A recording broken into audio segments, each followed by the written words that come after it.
এবার আমরা সবক নম্বর 3 পড়ব। একই, যেহেতু আলিফ থেকে নিয়ে প্রথম সবকের মধ্যে আলিফ থেকে নিয়ে র পর্যন্ত পড়ানো হয়েছিল, সবক নম্বর 2 এর মধ্যে জা থেকে নিয়ে ফা পর্যন্ত পড়া হয়েছিল। এবার সবক নম্বর 3 থেকে বাকি যে কটা অক্ষর আছে সেই কটা অক্ষর এখান থেকে দেওয়া হয়েছে। কফ, কাফ, লাম, মিম, নুন, ওয়াও, হা, হামজা, ইয়া, ইয়া। এবার অক্ষর পরীক্ষা দেখে নিই আমরা।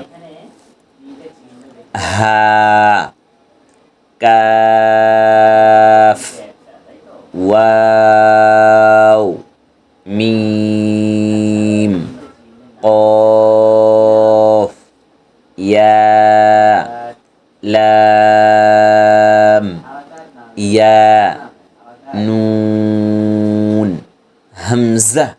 এতটা পর্যন্ত এসে আমাদের সবক নম্বর 3 কমপ্লিট হয়ে গিয়েছে। তার সাথে সাথে অক্ষর পরিচয় যে জিনিসটা ছিল সেটাও আলহামদুলিল্লাহ কমপ্লিট হয়ে গিয়েছে।